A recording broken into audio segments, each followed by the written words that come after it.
जय श्री कृष्ण दोस्तों। स्वागत है आपका अपने YouTube चैनल एम फिजिक्स पर। दोस्तों, पिछली वीडियो तक हमने सदिश के बारे में चर्चा कर ली थी। आज हम एक नया टॉपिक स्टार्ट करते हैं जिसका नाम है वृत्तीय गति। ठीक है, गति के एक प्रकारों में से ही होती है वृत्तीय गति, और आज हम स्टार्ट करते हैं वृत्तीय गति को।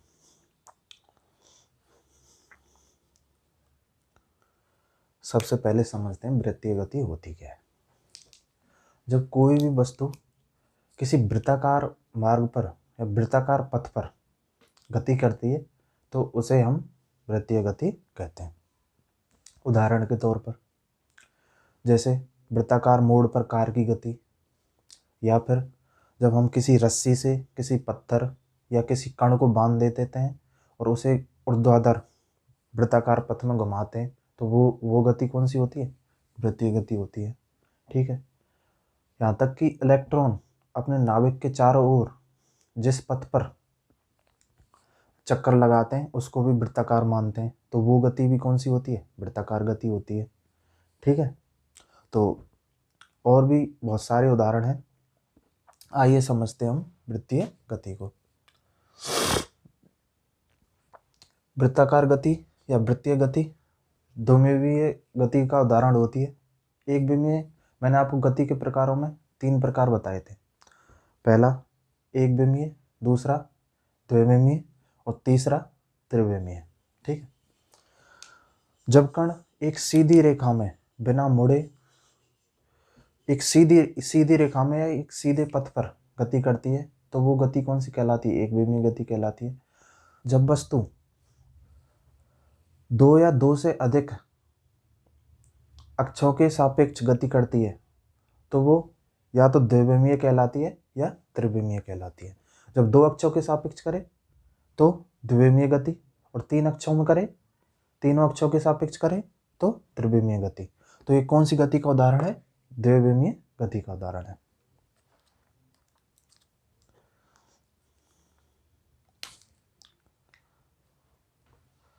द्विविमीय गति का उदाहरण है। ठीक है, जैसे कि इधर ही देख लो आप, ये अक्ष मान लेते हैं, ये एक्स अक्ष हो गया इधर साइड, तो ये एक्स अक्ष में यहाँ इस बिंदु पर, फिर इधर से वाई अक्ष की तरफ होती जा रही है, फिर एक्स अक्ष की तरफ हो गई, फिर वाई अक्ष की तरफ हो गई। तो ये कौन से कितने अक्षों में गति कर रही है? 2 अक्षों में या 2 विमाओं में गति कर रही है, तो इसलिए इसको कहते हैं द्विविमीय गति। ठीक है, दूसरा, वस्तु को वृत्तीय गति देने के लिए इसको प्रारंभ में कुछ न कुछ वेग हमको देना चाहिए। जब हम रस्सी में पत्थर बांध के या कोई कण बांध के उसको घुमाते हैं तो प्रारंभ में उसको हम एक वेग देते हैं जिससे वो उस पथ पर चलना प्रारंभ करता है। ठीक है, तो प्रारंभ में वेग देना चाहिए। ठीक, इस पर लगने वाला बल तात्क्षणिक वेग के लंबवत होता है। अर्थात तात्क्षणिक वेग क्या होता है? किसी समय विशेष पर, किसी विशेष समय पर जो वेग होता है उसी को हम क्या कहते हैं? तात्क्षणिक वेग कहते हैं। ठीक है, तो इसको इससे समझते हैं। इस बिंदु पे मान लेते हैं प्रारंभिक वेग है v1, तो इस बिंदु पर जो इसका बल होगा, इस पर जो हम बल लगा रहे हैं, ठीक है, तो वो क्या होगा? इस वेग के लंबवत होगा। ठीक है, या फिर हम इस बिंदु पर ले लेते हैं, तो इस बिंदु पर वेग तो इधर साइड ऊपर की तरफ और बल इधर साइड, दोनों के बीच थीटा कितना होगा? 90 डिग्री। ठीक है, इसी प्रकार यहाँ पे और इसी प्रकार यहाँ पे, कहीं पे भी ले लें हम, यहाँ पे भी लें तो वेग इधर होगा तो बल इधर साइड होगा अंदर की तरफ, और दोनों के बीच थीटा कितना होगा? 90 डिग्री। ठीक, लंबवत होना चाहिए। अब चूंकि हम बल और वेग इस प्रकार ले रहे हैं कि दोनों के मध्य थीटा कितना हो? 90 हो, अर्थात एक दूसरे के लंबवत हो, तो इसका मतलब क्या है? इधर साइड वेग है तो इधर ही साइड क्या होगा? विस्थापन। तो इस कंडीशन में विस्थापन और बल एक दूसरे के क्या हो गए, परपेंडिकुलर या लंबवत हो गए। ठीक है, तो एक दूसरे के लंबवत हो गए अर्थात थीटा इनके बीच हो गया 90 डिग्री, और जब इनके बीच थीटा 90 डिग्री हो गया तो कार्य क्या हो जाएगा, जीरो। क्यों, कार्य बराबर होता है, W बराबर होता है एफ एस कॉस थीटा, और कॉस 90 की जो वैल्यू होती है वो क्या होती है, जीरो, जो इस पूरे पद को क्या कर देगी, जीरो। अर्थात इस स्थिति में कण पर कोई भी बल कार्य नहीं करता है। ठीक,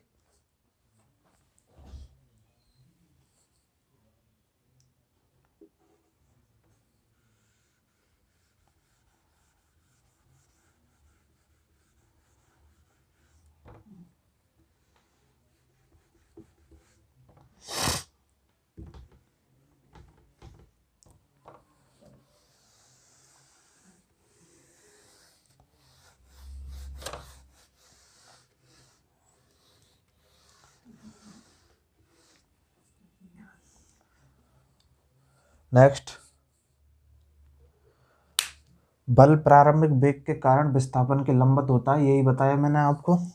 अतः कण पर बल द्वारा कोई भी कार्य नहीं किया जाता है। ठीक है, लास्ट, और जब कण पर कोई भी बल कार्य नहीं कर रहा तो इस स्थिति में इसकी जो गतिज ऊर्जा होगी और जो चाल होगी वो दोनों क्या होंगी, नियत होंगी। अब वृत्तीय गति में देखेंगे तो जो वेग की वैल्यू होती है, वेग बराबर क्या होता है,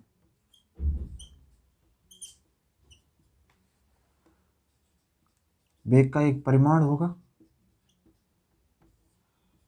और एक दिशा होगी, तभी तो ये एक सदिश राशि है। ठीक है, परिमाण को क्या कहते हैं हम, परिमाण को कहते हैं चाल। ठीक है, और दिशा जो भी इसके साथ दे रखी हो, उत्तर दक्षिण कुछ भी, तो इन प्रत्येक स्थिति में कहीं पे भी जो वेग वेग की जो वैल्यू है अर्थात जो परिमाण है प्रत्येक स्थिति में वृत्तीय गति में समान रहता है, लेकिन इसका वेग फिर भी समान नहीं रहता। क्यों, क्योंकि प्रत्येक स्थिति में आप देख रहे होंगे इसकी दिशा चेंज हो रही है। अर्थात वेग समान होने के लिए केवल परिमाण ही परिमाण समान होने से काम नहीं चलता है, परिमाण समान होना काफ़ी नहीं है, उसके लिए उसकी दिशा भी समान होनी चाहिए। अगर जब उसकी परिमाण के साथ दिशा समान होगी तभी वेग समान माना जाएगा, या फिर हम करें कि दिशा समान हो जाए परिमाण अलग अलग हो तो भी उस स्थिति में वेग समान नहीं माना जाएगा। वेग समान कब माना जाएगा, जब दोनों चीज़ें या दोनों ये स्थिति बराबर हों।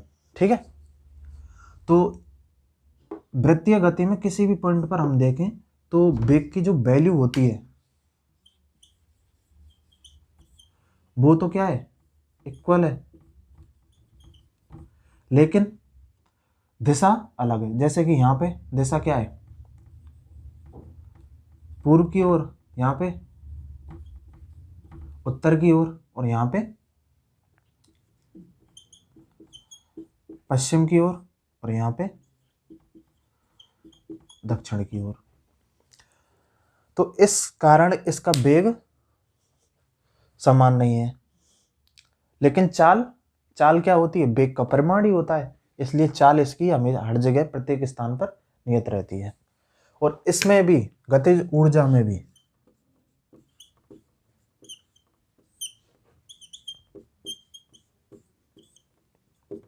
क्या होती है, हाफ mv²।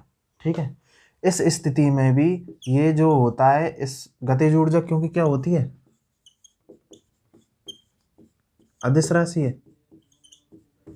इसलिए इसका दिशा से कोई लेना देना नहीं होता है। ठीक है, दिशा पे डिपेंड नहीं है ये, इसलिए क्योंकि b की वैल्यू तो चेंज नहीं हो रही, क्या चेंज हो रही है, दिशा, और दिशा का लेना देना इससे गतिज ऊर्जा से होता नहीं है। तो इसमें जो बी का जो काम आ रहा है, क्या काम आ रहा है, उसकी वैल्यू काम आ रही है, इसलिए ये भी क्या रहती है, नियत, अर्थात कांस्टेंट। ठीक है। वृत्तीय गति होती है, ये मोस्टली दो प्रकार की होती है।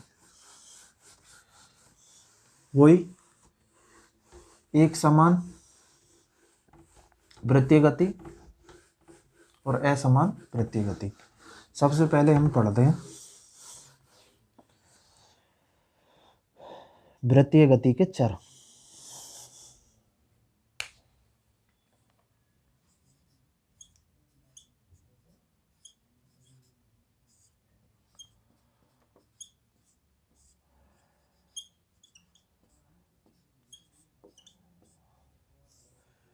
वृत्तीय गति के चर पढ़ते हैं सबसे पहले। ठीक है। और उसमें भी सबसे पहले हम पढ़ते हैं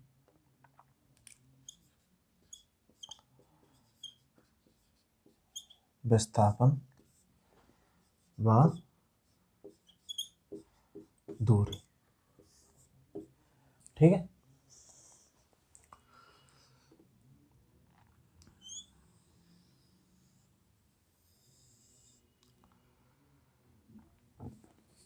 ये कोई वृत्तीय पथ है, ठीक है, जिस पे कोई कण गति कर रहा है। मान लेते हैं उसकी प्रारंभिक स्थिति है, वो है ए पॉइंट पे, और इसको मान लेते हैं हम R1 वेक्टर। ठीक है। और t समय बाद, कितने t समय बाद इसकी स्थिति हो जाती है बिंदु B पर।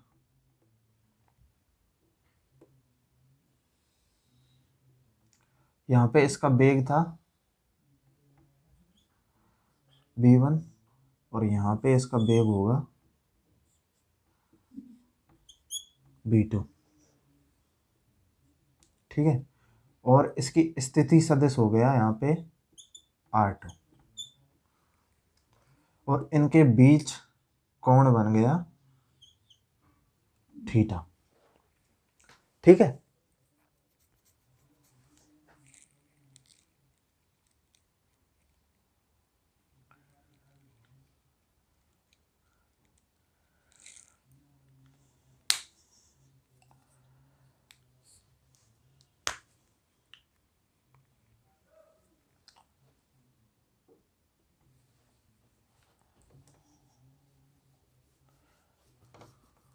इसको लिखें तो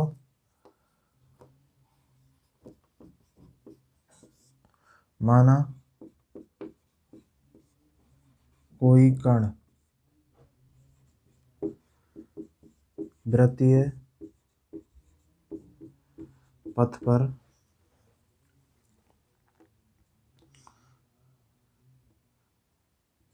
t समय बाद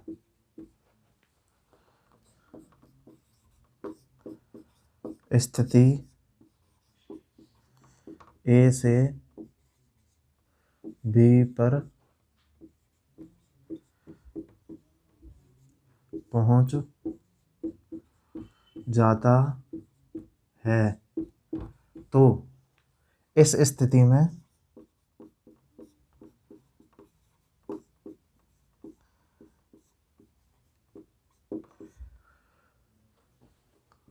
कण का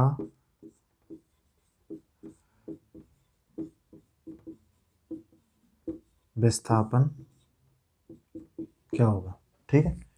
सबसे पहले हम निकालते हैं विस्थापन, और विस्थापन क्या होगा, ये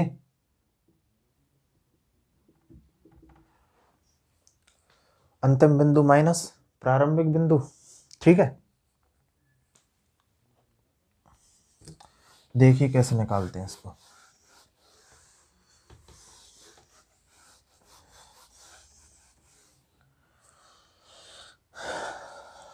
विस्थापन निकाल रहे हैं पहला।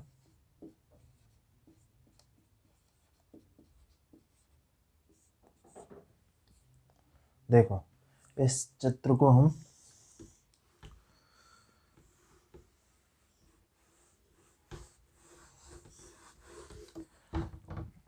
ऐसे बना सकते हैं। ये केंद्र था, ये इधर, ये इधर, और ये विस्थापन हो गया। ये पॉइंट ए था, ये बी था, और ये कुछ इस प्रकार था वृत्त। ठीक है, इसका चाप ले लिया ए बी को, और ये कोण थीटा था। ये r1 वेक्टर था और ये था r2 वेक्टर। अब आप देखेंगे इस स्थिति में वेग v1 था और इस स्थिति में वेग v2 था। इन दोनों स्थितियों में पोजीशन वेक्टर चेंज हुआ है, लेकिन क्या चेंज हुआ है, उसमें भी उसकी वैल्यू चेंज नहीं हुई है। उसकी क्या चेंज हुई है, डायरेक्शन चेंज हुई है, अर्थात दिशा चेंज हुई है, उसका परिमाण चेंज नहीं हुआ है। अर्थात इसको मैं मानूं r1 वेक्टर का मोड और r2 वेक्टर का मोड निकालूं, इन दोनों के मोड बराबर होंगे, और इसको मान लेते हैं हम r के बराबर। ठीक है, केवल और केवल इन दोनों सदिशों की क्या अलग है, दिशा अलग है, दोनों के परिमाण वैल्यू बराबर दे रखी है। ठीक,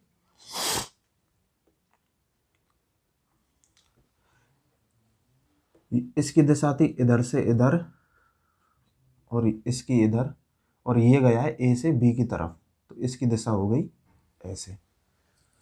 ठीक है, इसमें लगाते हैं हम कौन सा नियम, सदिशों का त्रिभुज नियम, योग का त्रिभुज नियम। इसमें लगाएंगे और इसको मान लेते हैं हम डेल आर, जिसको हम कह रहे हैं विस्थापन। ठीक है, तो विस्थापन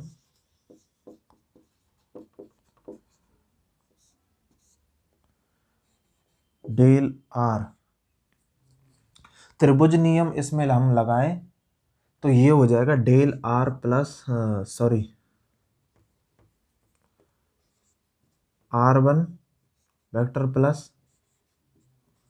डेल आर बराबर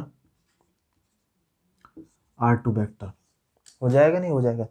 इन दोनों के क्रम एक समान है, ये विपरीत क्रम में है, तो ये विपरीत क्रम वाला इन दोनों के योग के बराबर होगा। ठीक है, यहां से हम डेल आर निकालें तो डेल आर निकल के आएगा क्या,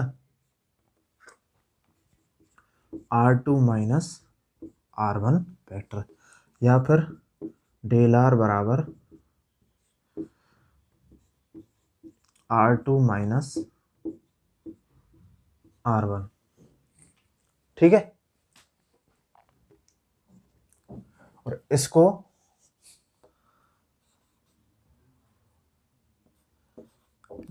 डेल आर, इसका एक फॉर्मूला था क्या, ए वेक्टर माइनस बी वेक्टर का मॉड था ए का स्क्वायर प्लस बी का square minus 2ab cos theta का रूट था या नहीं था? तो ये भी यहां से क्या हो जाएगा,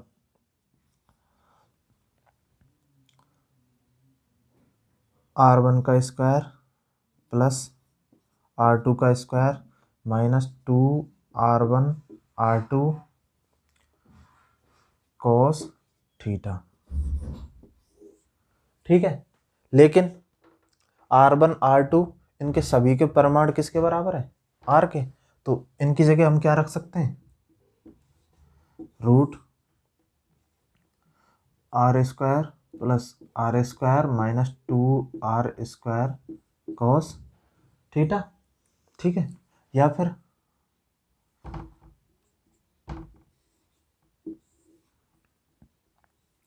to r square minus 2r square cos theta. ठीक है, और यहां से इसमें से हम क्या कॉमन ले सकते हैं, 2r²। 2r² हमने कॉमन लिया तो अंदर बचा 1 माइनस कॉस थीटा, यही बचा। और आपने ये फॉर्मूला पढ़ा होगा, नहीं पढ़ा तो समझ लें, कॉस 2 थीटा बराबर होता है 1 माइनस 2 साइन स्क्वायर थीटा के। ठीक है, अर्थात यहाँ जितना कोण होता है उसका आधा हो जाता है यहाँ पे। ठीक है, तो इसमें इसको पुट करूँ तो यहाँ से हम cos थीटा की वैल्यू निकालेंगे तो ये निकलेगा 1 minus 2 sine square theta by 2। ठीक है, और इसको इधर लाऊं तो ये हो जाएगा 2 साइन स्क्वायर थीटा बाई 2 बराबर 1, और कॉस को इधर ले जाऊं 1 माइनस कॉस थीटा। ठीक है, तो 1 माइनस कॉस थीटा की वैल्यू क्या निकल के आ गई, 2 साइन स्क्वायर थीटा बाई 2। तो इसकी जगह मैं ये रख सकता हूँ 2r² into 2 sine square theta by 2। ठीक है, 2 2 4 हो जाएगा। इसका जब हम वर्गमूल लेंगे तो क्या निकल के आएगा, दोनों 2 में से एक आ जाएगा, r² में से r आ गया, और साइन स्क्वायर थीटा बाई 2 में से साइन थीटा बाई 2। अर्थात डेल आर की वैल्यू निकल के आई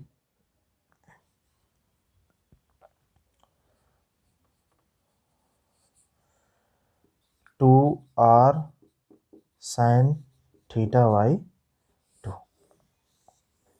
ये क्या निकल के आया, विस्थापन निकल के आया। ठीक, अब निकालते हैं दूरी।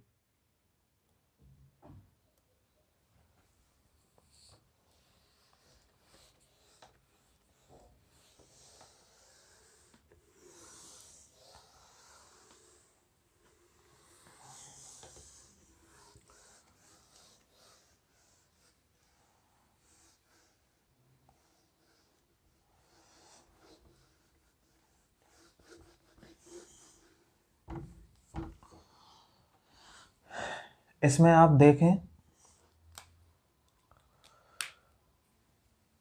ए से बी तक डायरेक्ट जो है वो तो हो गया विस्थापन। ठीक है, सीधा। लेकिन जो ए से बी तक ये जो चाप बन रहा है ये किसको रिप्रेजेंट करेगा, दूरी को। तो यहां से दूरी जिसे हम मान लेते हैं डी, या फिर इसको मान लेते हैं हम एस, या डी मान लेते हैं। दूरी डी बराबर किसके बराबर है, चाप ए बी के। ठीक है, थीटा बराबर होता है चाप बटे त्रिज्या। चाप बटे त्रिज्या क्या होता है, थीटा, कोण। और यहां से हम चाप निकालें, चाप बराबर क्या निकल के आएगा, त्रिज्या इंटू थीटा। ठीक, एक मिनट,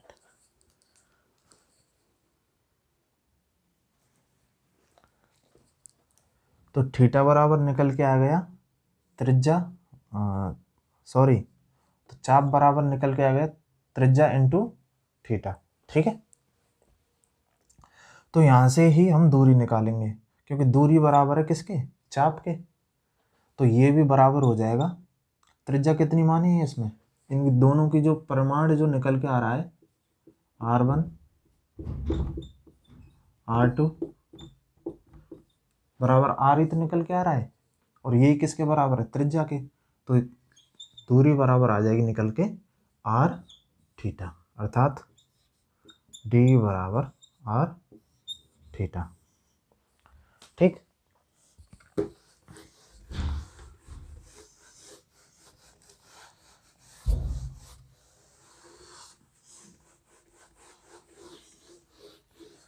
और इस स्थिति में हम दूरी और विस्थापन का अनुपात निकालें तो क्या निकल के आएगा, डी अपॉन डेल आर। क्या निकल के आएगा, r theta upon del r की वैल्यू क्या निकली थी, 2 आर साइन थीटा बाई 2। ठीक है, आर से आर कैंसिल हो जाएगा तो ये बचेगा थीटा बाई 2, और साइन थीटा बाई 2, या फिर मैं कहूँ साइन थीटा बराबर होता है 1 अपॉन कोसेक थीटा के। तो यहाँ से भी कोसेक थीटा निकालेंगे तो कोसेक थीटा बराबर होता है 1 अपॉन साइन थीटा के। तो 1 अपॉन साइन थीटा बाई 2 किसके बराबर हो जाएगा, कोसेक थीटा बाई 2 के। अर्थात इन दोनों का जो अनुपात निकल के आएगा, क्या निकल के आएगा, theta by 2 cosec theta by 2।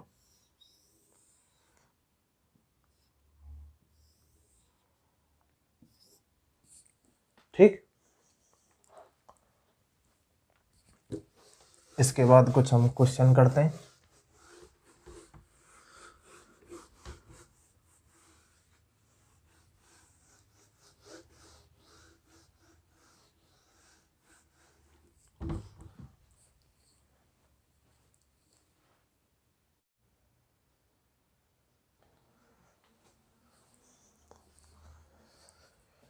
पहला क्वेश्चन देखते हैं। एक खिलाड़ी 10 मीटर त्रिज्या के वृत्तीय पथ पर 40 सेकंड में एक चक्कर लगा लेता है। इसके द्वारा 2 मिनट 20 सेकंड में चली दूरी क्या होगी। ठीक है, देखो इस प्रश्न को हम दो तरीके से कर सकते हैं। कैसे, पहला तरीका देखते हैं।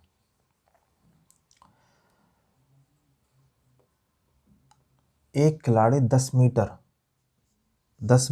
त्रिज्या, अर्थात आर बराबर दे रखी है 10 मीटर, वृत्तीय पथ पर 40 सेकंड में एक चक्कर लगाता है। अर्थात 40 सेकंड में एक चक्कर, मतलब एक चक्कर कितना होता है, 2 पाई आर, इतनी दूरी तय कर लेता है।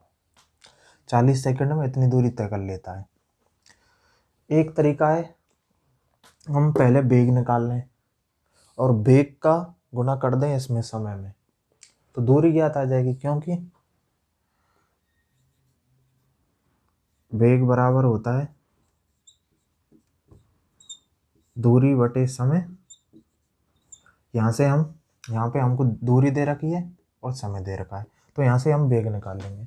फिर हमें दूसरा समय दे रखा है और उसके अनुसार हमें दूरी निकालनी है, तो फिर वेग हमारा निकल ही आएगा। वेग दोनों स्थितियों में समान रहेगा, तो यहाँ से हम दूरी निकाल लेंगे। कैसे,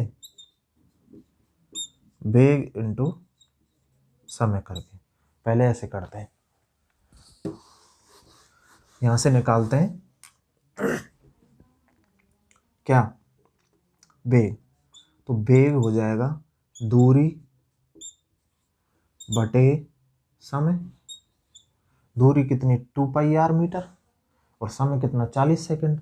आर की वैल्यू रखें तो 2 इंटू 22 अपॉन 7 और इंटू 10, और नीचे गुणा हो रहा है किसका, 40 का। ठीक है, यही होगा। इसको हम काटें तो 40 कट जाएगा, 0 से 0, ये 2 कट जाएगा और ये 11, अर्थात वेग आ गया 11/7 मीटर पर सेकंड। ठीक है, वेग आ गया, कितना आया 11 मीटर पर सेकेंड। अब हमें समय दे रखा है कितना 2 मिनट 20 सेकेंड। ठीक है, इसको हम सेकंड में चेंज करें तो 2 मिनट 120 प्लस 20 ये हो जाएगा 140 सेकंड। अर्थात 140 सेकंड में उसने कितनी दूरी तय की। तो दूरी बराबर क्या हो जाएगा, वेग या चाल, चाल इंटू या वेग इंटू समय। तो वेग कितना निकला 11/7 इंटू समय 140 सेकंड। 7 से 20 बार कट गया है और ये आ गया 220 मीटर। ठीक है, दूरी कितनी निकल के आए 220 मीटर। एक तरीका तो ये है।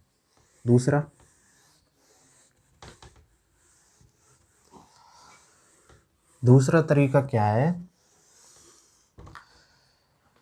कि भाई 40 सेकंड में वो 2πr अर्थात एक चक्कर लगा रही है।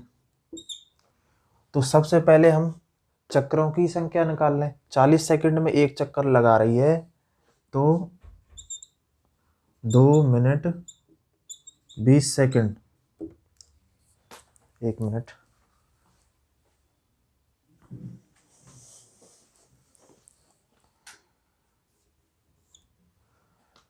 एक चक्कर लगा रहा है 40 सेकंड में तो 2 मिनट 20 सेकंड अर्थात 140 सेकंड में कितने चक्कर लगाएगा। ठीक है, तो कैसे निकालेंगे चक्करों की संख्या।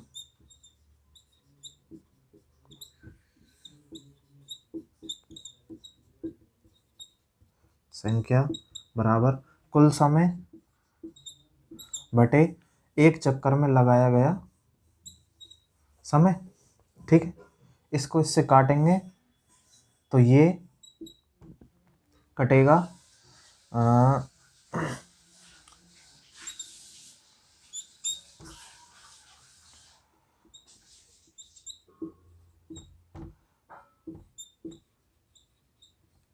अर्थात 3.5 चक्कर निकल के आ गए। ठीक है, दूरी निकालनी है हमें, चक्कर तो निकाल लेने ही है, इसलिए इसके बाद हम एक चक्कर की दूरी निकालेंगे। एक चक्कर में कितनी दूरी है,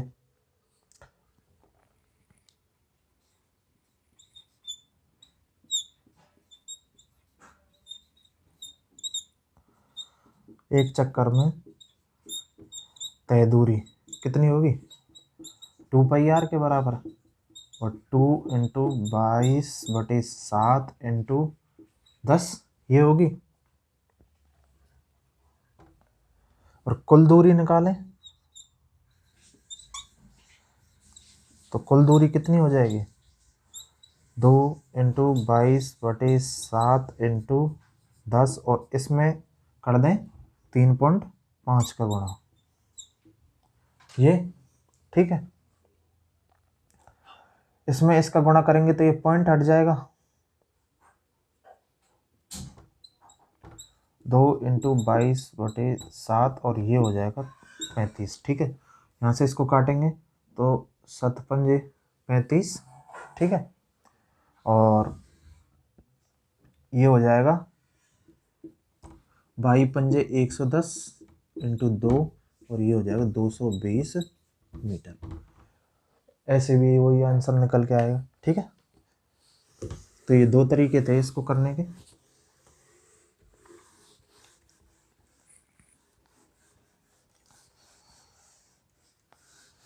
दूसरा क्वेश्चन देखते हैं।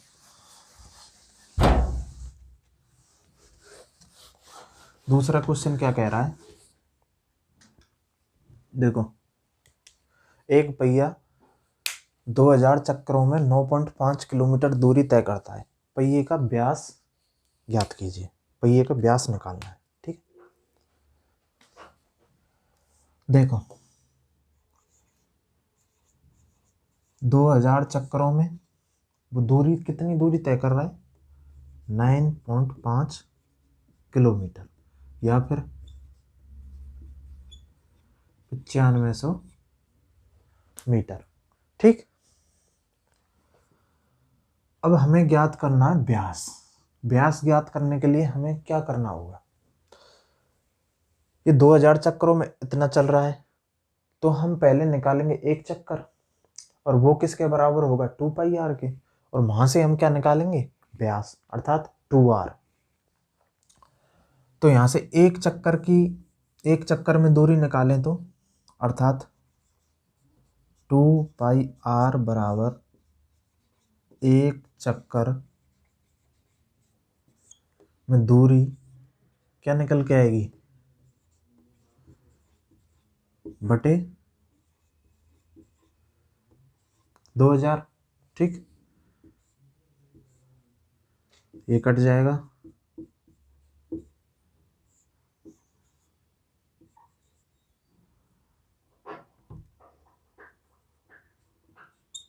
चार बार कटेगा। 2 से 2 जीरो कैंसिल, और 5 से ये कटा 19 बार, और 20 कटा 4 बार। ठीक है, तो एक चक्कर में दूरी कितनी निकल के आई, 19/4 मीटर। ठीक है, व्यास निकालना है, और यही बराबर है किसके, 2πr के, अर्थात 19/4 मीटर। निकालना क्या है, व्यास। व्यास बराबर मतलब 2r, तो 2r बराबर हो जाएगा 19/4 पाई। ठीक, पाई की वैल्यू रखें, 19/4 इंटू 22, और 7 चला जाएगा ऊपर, तो इसका गुणा इससे करेंगे तो ये हो जाएगा 7 नाम 63, और 7 एकम 7, और 6 13, और ये हो जाएगा 88।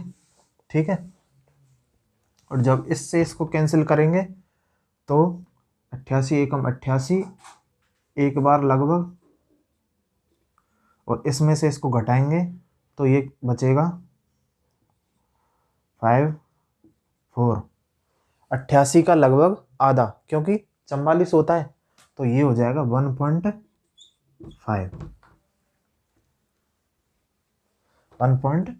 मीटर, अर्थात व्यास की वैल्यू क्या निकल के आई, 1.5 मीटर। ठीक है, एक बार और समझ लें इसको भले।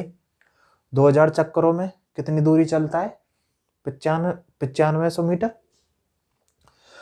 व्यास निकालने के लिए हमें एक चक्कर की वैल्यू निकालनी होगी, एक चक्कर में कितनी दूरी चलता है, 19/4 मीटर आई, वो बराबर है किसके, 2πr के। 2πr बराबर रख दिया 19/4 मीटर, और यहां से 2r अर्थात व्यास त्रिज्या का दुगना होता है, 2r बराबर 19/4 पाई। इसमें इसकी पाई की वैल्यू रख दी, वैल्यू पुट करके इसको सॉल्व किया, 133/88, और इसका भाग इसमें देंगे, लगभग ये निकल के आएगा 1.5 मीटर। ठीक है, इसके बाद एक चीज और समझते हैं,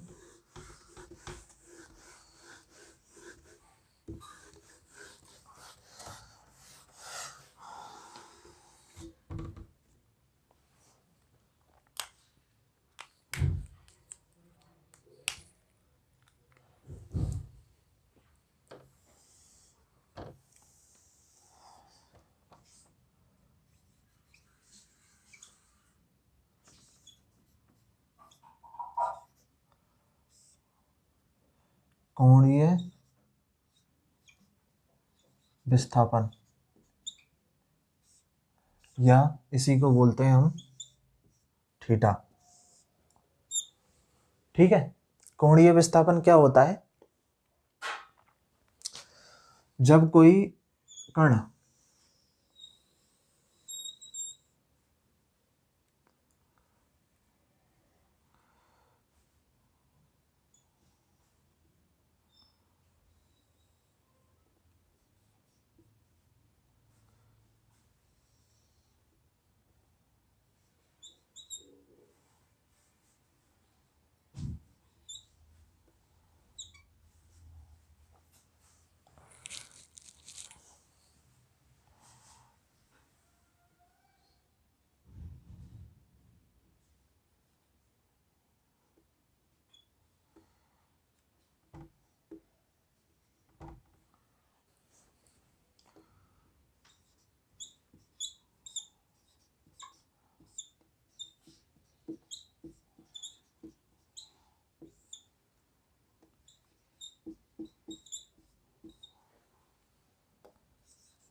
वृत्त पर गतिमान कोई वस्तु या कण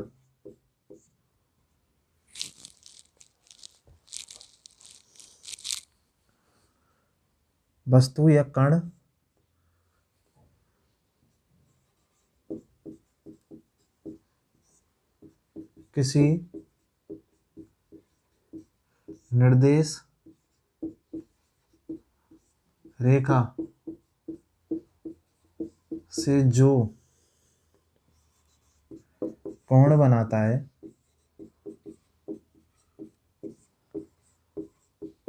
उसे ही क्या कहते हैं?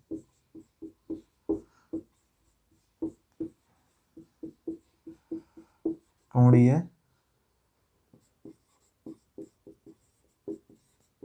विस्थापन थीटा कहते। इसमें वो ये क्या हो गई? निर्देश रेखा। और कोण कितना कोण बना रहा है? थीटा। ठीक, तो थीटा क्या हो गया? कोणीय विस्थापन। अब इसमें कोणीय विस्थापन की विमा क्या होगी?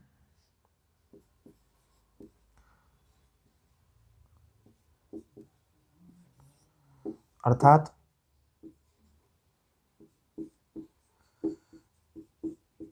विमाहीन राशि है कोणीय विस्थापन। ठीक है, और यहां से थीटा की वैल्यू क्या निकालते हैं हम? थीटा बराबर चाप बटे त्रिज्या, चाप बटे त्रिज्या अर्थात S बटे R। थीटा बराबर S अपॉन R, ये निकालते हैं। विमाहीन राशि हो गई। दूसरा इसका मात्रक, मात्रक होता है रेडियन या डिग्री। ठीक है, और इसे कभी कभी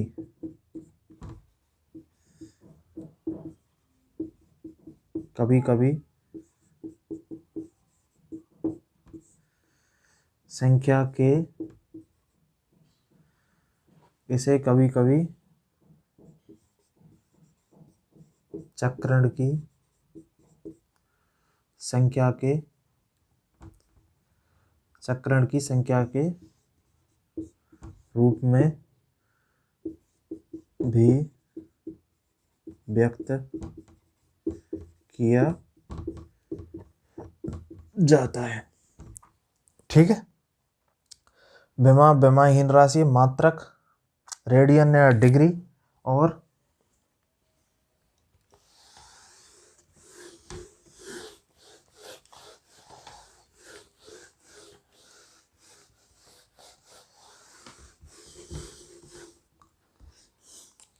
और 2 पाई रेडियन बराबर होता है 360 डिग्री के। ठीक है, और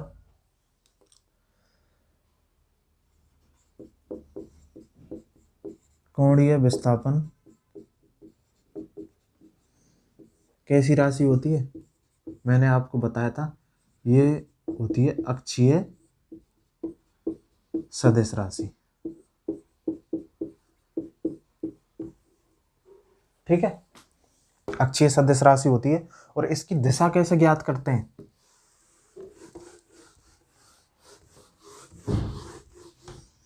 इसकी दिशा ज्ञात करते हैं दाएं हाथ के नियम से।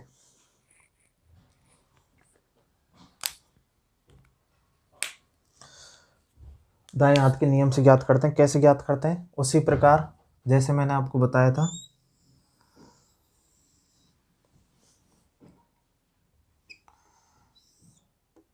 ये ए पॉइंट है, ये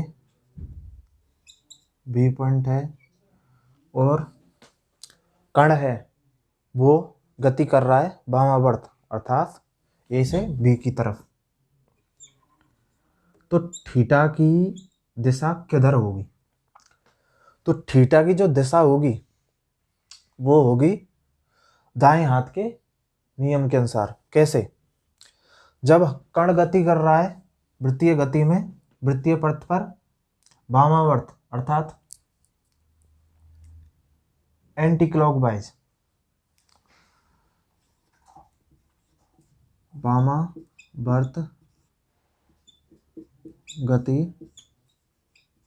कर रहा है तो दिशा किसकी? थीटा की। थीटा मतलब कोणीय विस्थापन।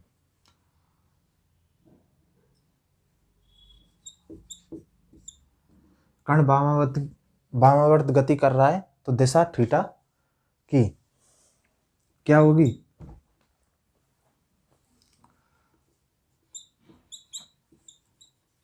तल के लंबवत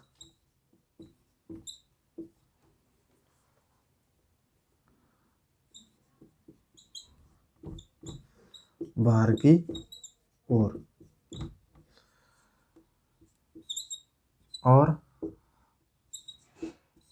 जब कण दक्षिणावर्त अर्थात क्लॉकवाइज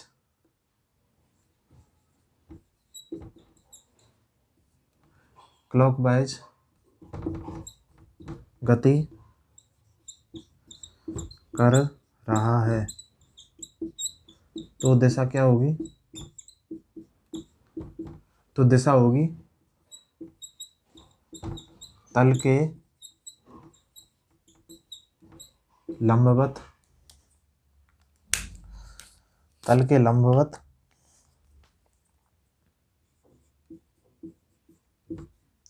अंदर की ओर। कैसे? देखो, जब वामावर्त कर रहा है जैसे कि चित्र में कर रहा है तो वामावर्त कर रहा है, इसको ऐसे घुमाएंगे दाएं हाथ के नियम। कैसे गति कर रहा है? ऐसे। तो अंगूठा जो होगा वो किसको रिप्रेजेंट करेगा? कोणीय विस्थापन को। जब ऐसे जा रहा है या ऐसे जा रही है वस्तु तो कोणीय विस्थापन किधर होगा? बाहर की तरफ, तल के लंबवत और बाहर की तरफ। ठीक। इसके उल्टा विपरीत कण गति करता बी से ए की तरफ अर्थात दक्षिणावर्त या क्लॉकवाइज।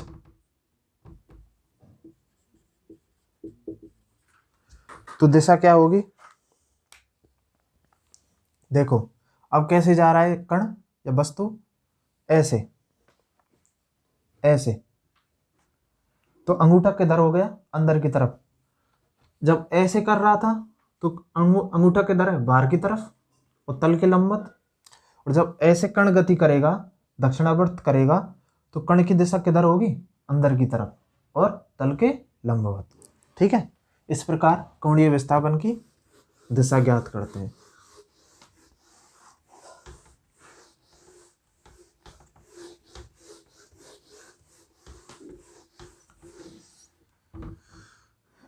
इसके बाद कुछ क्वेश्चन देखते हैं।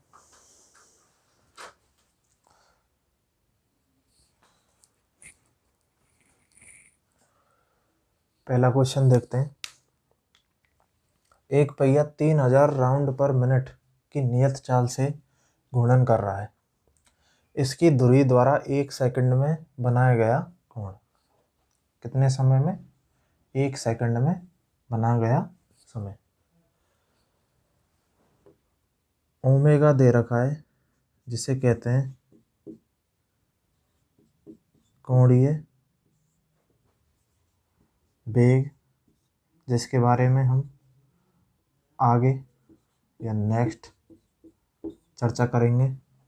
और कितना दे रखा है? 3000 राउंड पर मिनट। अर्थात मैं आपको सीधे समझाऊं, 1 मिनट में वो 3000 चक्कर काट रहा है, क्या, पहिया। ठीक है, वो पूछ रहा है 1 सेकंड में कितना कोण बनेगा। देखो पहले तो 1 सेकंड में कितने चक्कर लगाएगा वो निकालते हैं। 1 मिनट में लगा रहा है कितना, 3000 चक्कर। ठीक है, तो 1 सेकंड में कितना हो जाएगा, 3000 बटे 60। 1 मिनट में कितनी सेकंड होती हैं, 60। या फिर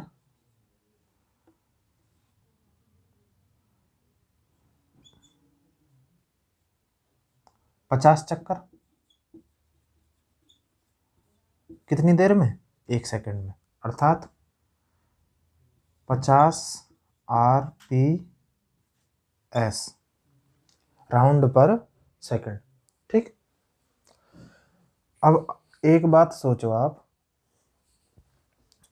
जब कोई वस्तु वृत्ताकार पथ पे घूमती है, ठीक है, तो जब वो एक चक्कर पूरा कर लेती है तो कितना थीटा उस पे अंकित करती है, 2 पाई या फिर 360 डिग्री। जब कोई वस्तु एक पूर्ण चक्कर कर लेगी, यहाँ से स्टार्ट की और यहीं पे समाप्त आ गई, तो इसने पूरे रास्ते में कितना कोण बनाया, 360 डिग्री। और वो कितने, एक चक्कर में। ठीक है, या फिर 2 पाई रेडियन, रेडियन में कहीं तो उसको कितना बोलेंगे, 2 पाई रेडियन, कितने में, एक चक्कर में। तो 1 सेकंड में पहिया कितने चक्कर लगा रहा है, 50। अगर हम 50 का गुणा एक चक्कर के कोण से कर दें तो 1 सेकंड में कितना कोण बनाएगा वो सारा निकल के आ जाएगा। तो पहिए द्वारा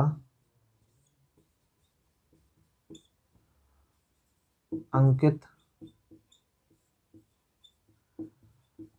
कोण या बनाया गया कोण कितना, 50 इंटू 2 पाई रेडियन, अर्थात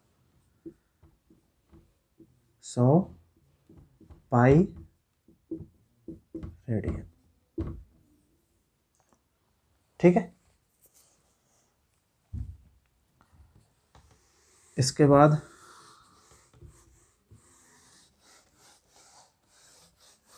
आज का लास्ट क्वेश्चन,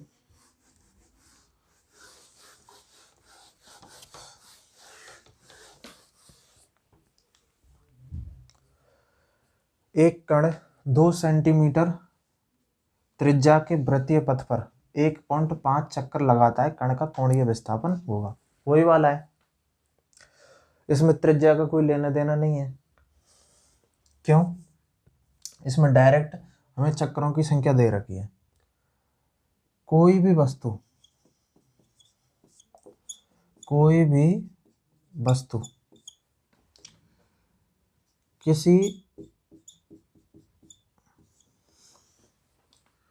किसी भी वृत्ताकार पथ पर एक चक्कर में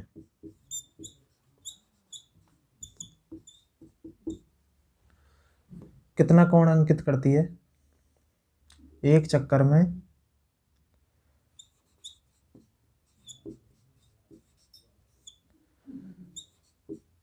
कोणीय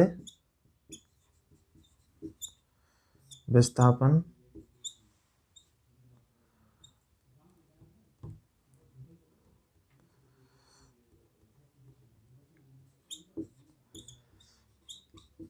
तय करती है या बनाती है।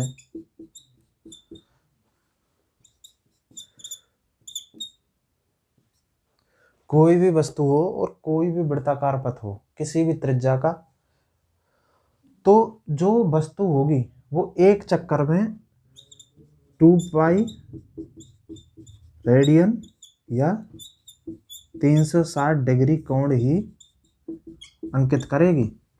ठीक है, तो यहाँ पे चक्करों की संख्या दे रखी है कितनी, 1.5। एक चक्कर में 2 पाई रेडियन क्योंकि रेडियन में पूछा है। तो 1.5 चक्कर में 2 इंटू 1.5 पाई रेडियन। और इसको सॉल्व करेंगे तो ये निकल के आएगा कितना, 3 पाई रेडियन। ठीक है, तो आशा करता हूँ आपको वीडियो पसंद आई होगी। अगर वीडियो पसंद आई तो वीडियो को लाइक करें, शेयर करें और चैनल को सब्सक्राइब करें। राधे राधे।